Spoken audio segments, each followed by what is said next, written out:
মানুষই গলায় লাগায় দেয়।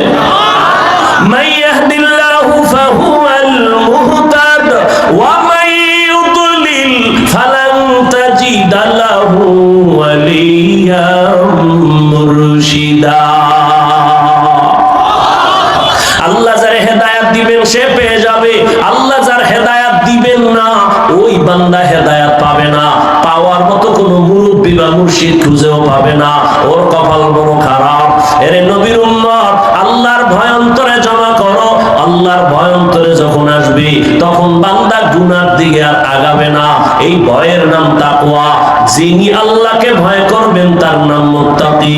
এই তাকওয়া অর্জন করার একমাত্র ঠিকানা আল্লাহর প্রিয় বন্ধু সাদিকিন, সলিহিন, নেককার, আল্লাহর ওয়ালা, তাকওয়া ওয়ালা, যারা ইচ্ছা করে গুনাহ করে না, অনিচ্ছায় যদি গুনাহ হয় তওবা করতেও তারা দেরি করে না।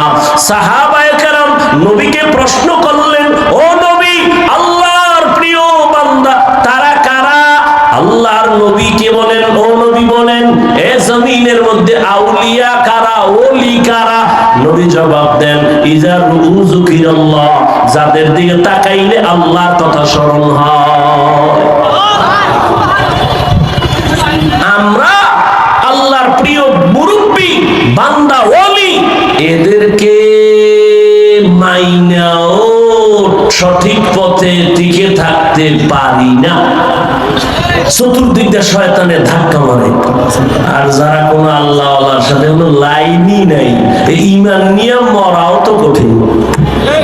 মাস্তানি করতে পারবা কিন্তু কালেমা মুখে আসবে কিনা এটা আসল কথা। আল্লাহর ওলিদের মুহাব্বত নিয়ে চলতে গিয়েও তো সঠিক লাইনে থাকতে পারি না, শয়তান চতুর্মুখী গ্রাস করে আঘাত করে। আর যারা একজন আল্লাহ ওয়ালার সাথে কোনো বন্ধুত্ব নাই, আলেমের মুহাব্বত নাই, ওই বান্দা সঠিক পথে থাকা আরো কতই না কঠিন হয়ে যাবে। এজন্য আল্লাহ বলেন তাকওয়া অর্জন করো, আর এই তাকওয়া অর্জন করে গুনাহ থেকে নিজেকে বাঁচাও। বাঁচাইলে তোমার উপাধি হবে তুমি মুত্তাকি। আর মুত্তাকিনদের পুরস্কার আমি দুনিয়ায় দিব 6টা, মরার পরে দিব 2টা, টোটাল হবে 8টা। যারা মুত্তাকি গুনাহ ছাড়া নিজেরে চলবে, গুনাহ করবে না, এদের কবরে যাওয়ার পরে হাসরের মাঠে উঠাইয়া 2টা পুরস্কার হবে আল্লাহর পক্ষ থেকে। এক, বিনা হিসেবে জান্নাত। 2, মুত্তাকিনদেরকে আল্লাহ বলবে না আমি আল্লাহর মোহব্বত নিয়ে নামাজ পড়ছো, কত মানুষ বলছে এত বুজুর্গ কেন, দাড়ি রাখছো, কত মানুষ কত কথা বলছে, দাড়ি কাটো নাই, আমি আল্লাহর মোহব্বতে নামাজ ছাড়ো নাই। আয় ওই আল্লাহরে দেখছুনি, কয় না, আজ আমি আল্লাহ পর্দা ছাড়া ডাইরেক্ট তোমার সাথে মোলাকাত দিব। ইয়া ইলাহি মুঝসে মুঝকো दूर कर, ताके देखो मुझ में तुझको एक नजर, या इलाही तू मेरा माबूद है, या इलाही तू मेरा माशूक है। ও আল্লাহর বান্দারা, এখনো সময় আছে, আল্লাহর মহব্বত অন্তরে জমা করো। তুমিও মুসলমান, আমিও মুসলমান। ব্যবসা করো, ইসলাম নিষেধ করে না। তুমি চাকরি করো, ইসলাম নিষেধ করে না। ডাক্তারি পড়ো, বাধা নাই। তবে নবীর মোহাব্বত নিয়ে চলো। 5 বেলার নামাজ পড়ো, মা বাবার দোয়া নাও, আলেম ওলামা এবং শিক্ষকের দোয়া নাও। ডাক্তার হলেও তোমার জীবন সফল, ইঞ্জিনিয়ার হলেও তোমার জীবন সফল, তুমি একজন প্রফেসর হলেও তোমার জীবন সফল। মা বাবার দোয়া নিয়ে সামনে আগাও। নবীর সুন্নাত ছাড়া, আদর্শ ছাড়া দামি আদর্শ আরো যদি কোথাও থাকে বলো, আমি নবীরটা বাদ দিয়ে ওইটা নিব। আসেনি? এই যুবকেরা, নবীর আদর্শের থেকে সুন্দর আদর্শ কার আছে? বলো বলো। নবীরটা কি সুন্দর? কত সুন্দর বলো। মানো না কেন? নবীরটা যদি সুন্দরই হয়, মানতে সমস্যা কি? বলো তো, তুমি নবীর আদর্শ সুন্দর বলছো কিন্তু মানো না। আচ্ছা, তুমি না মাইনা কত উপরে, আর আমরা মানার চেষ্টা করতে গিয়ে কত নিচে আছি।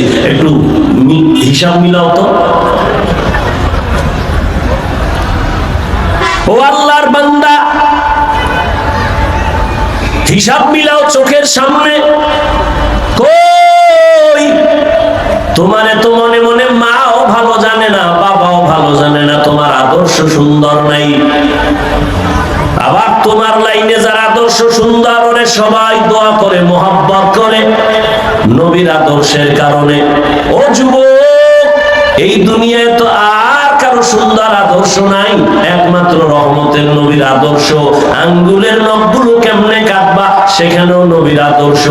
জুতা দুইটা কেমনে পরবা, সেখানেও নবীর আদর্শ।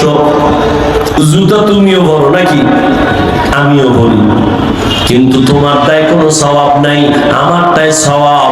কেন? বুঝাবার জন্য বলছি, অহংকার না। কেন? তোমারটাই নবীর আদর্শ নাই। জুতা তো তুমিও পরো, পইরা দিছো দৌড়। আমরা পরার আগে একটু চিন্তা করছি নবীর আদর্শ কি। ডান পাও ডান জুতায় আগে ঢুকা, এটা সুন্নাত। এরপরে বাম পাও বাম জুতায় ঢুকা, ঢুকাইছো? হ্যাঁ। এবার দোনো পাও লেভেল পজিশনে রাইখা কদম যখন দিয়া হাঁটা শুরু করবা, ডান পাও আগে দিয়া কদম দাও, সুন্নাত। তোমার ডান আর বাম আসেনি, দৌড় কত অনেক দূর দৌড়ে, এরপর দেয় জুতা ডান পায়েরটা বাম পায়ে ঢুকে রয়েছে, বাম পায়েরটা ডান পায়ে, কি এর সুন্নাত? দৌড়। বাথরুমে তো তুমিও যাও আমিও যাই, তোমার তো নবীর আদর্শের চিন্তা নাই। আর আমার চিন্তা, বাথরুম হলো জিন্নাতের আড্ডাখানা, শয়তানের আড্ডাখানা। নবী কয় বাম পা দিয়া ঢুকবা, দোয়া বইরা ঢুকো, খালি মাথায় ঢুকবা না, খালি পায়ে ঢুকবা না। এখন তুমি তো দৌড় দিছো, বাথরুমে কোন পাও দিয়া ঢুকছে খবর নাই, ওযু টুজুর কোনো চিন্তা নাই। মোনাজাতের পরে বাসায় যাইয়া ফেরে সবা, যারা মোটামুটি কোয়ালিটি পূর্ণ সন্তানেরা ফ্রেশ হবে। ধুলাবালু লাগছে গিয়া ফ্রেশ হবে কেমনে? চেহারাটা ধুইবে, হাত ধুইবে, পা ধুইবে। আমিও বাসায় যাই এরপরে ফ্রেশ হব, তবে আমারটাই সওয়াব, তোমারটাই সওয়াব হবে না। কেন? আমি নবীর আদর্শের দিকে নজর করে হাতটা ধুইতে গিয়া পুরা ওযুর সিস্টেমে হাতটা ধুইয়া ওযু করে বের হয়ে যাব।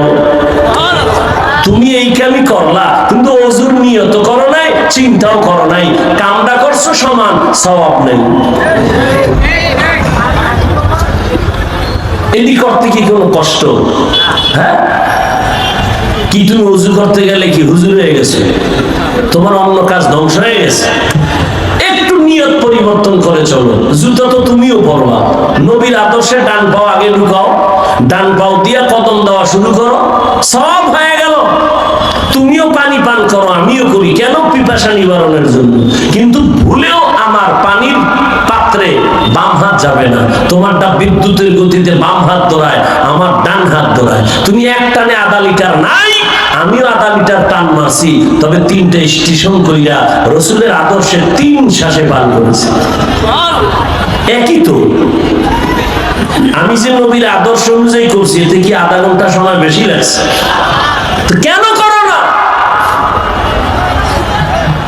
আল্লাহর আদালতে কি জবাব দিবা? এখনো সময় আছে রে যুবক। স্কুলে পড়ো আলহামদুলিল্লাহ, কলেজে পড়ো, ভার্সিটিতে পড়ো, চাকরি করো, ব্যবসা করো, কোনো দুঃখ নাই। অনুরোধ করে গেলাম, পেছনের গুনাহ থেকে তওবা করো। একজন খাঁটি আল্লাহওয়ালা উলামাদের বন্ধু হয়ে দোয়া নাও, মা বাবার দোয়া নিয়ে চলো। ডাক্তার হলো তোমার জীবন সফল, মরিয়া গেল মানুষ দোয়া করবে। এখনো সময় আছে, তওবা করে নাও। মা বাবার দোয়া ছাড়া আগাইতে পারবা না। ও পর্দার আড়ালের মা বোনেরা, আপনাদের জীবনটা কতই যে ধন্য। আপনারা তো নবীদের মায়ের মতো দামি মা, সাহাবায়ে কেরামদের মায়ের মতো দামি মা। আপনারা তো খাদিজা রাদিয়াল্লাহু আনহার মতো নারী, ফাতেমা রাদিয়াল্লাহু আনহার মতো নারী, আয়েশা রাদিয়াল্লাহু আনহার মতো নারী। আপনারা তো ঈসা নবীর মা মারিয়াম আলাইহিস সালামের মতো দামি নারী। ও আম্মা জান, আপনার মতো কি মা নামাজ পড়ে, পর্দা করে, মোবাইলে চরিত্র বিক্রি করে না, স্বামীর মাল হেফাজত করে, সন্তানগুলোকে আদর্শওয়ালা বানানোর মেহনত করে, এমন মা কি এলাকায় নাই? আম্মা জানেরা, মাইকের আওয়াজ শুনতেছেন, একটু নিজে নিজে ভাবেন, আপনি কেন পারবেন না? আপনার কি মনে চায় না একটা আদর্শবান ডাক্তারের মা হইয়া মরবেন? আপনার কি মনটা চায় না একটা চরিত্রবান ইঞ্জিনিয়ারের মা হইয়া মরবেন? আপনার সন্তানের আদর্শ দেখা আলেমরা দোয়া করবে, আর ওই দোয়ার অংশ আপনি মাও পাইবেন। আপনার সন্তান ডাক্তারি করবে, আজান হলে রুগীরেও বলবে নামাজে যাও, আমিও নামাজে যাই। আপনি মা, এই নামাজের সওয়াব কবরে পাবেন। আম্মা জান একটু চেষ্টা করলেই হয়, একটু আপনি দোয়া করেন। মায়ের দোয়া সন্তানের জন্য বড় দামি একটা সম্পদ। একদিকে দোয়া করবেন, আবার সন্তানের বুঝাইবেন, নামাজের দাওয়াত দিবেন। সন্তানের বলবেন, বাবা আমি তোর মা, জীবনটা তোর পেছনে উৎসর্গ করে দিলাম মানুষ বানাবার জন্য। অনুরোধ করে বলি, বাবা কোনদিন কারো সাথে একটা বাজে আলাপ করবা না, কাউকে গালাগালি করবা না, কারো সাথে বেয়াদবি করে বরদোয়া দিবা না। খবরদার, লেখাপড়া করো, মিথ্যা কথা বলবা না, কারো হক নষ্ট করবা না। একদিন দুদিন বুঝাইতে বুঝাইতে সন্তান লাইনে চলে আসতো, আর স্বামীর মাল হেফাজত করতেন। স্বামীকেও যদি বুঝাইতেন, স্বামী মা বাবার আদর মায়া চাইরা তোমার ঘরে আসছি, মরিয়া গেল এখানে, বাইচা থাকলেও এখানে, খাইয়া থাকি না খাইয়া থাকি এখানে, তবে আমার জীবনের একটা দাবি তোমার কাছে, কোনোদিন হারাম টাকা অবৈধ টাকা ঘরে আনবা না, হারাম টাকা খাইয়া আমাদের রক্ত নাপাক করবো না।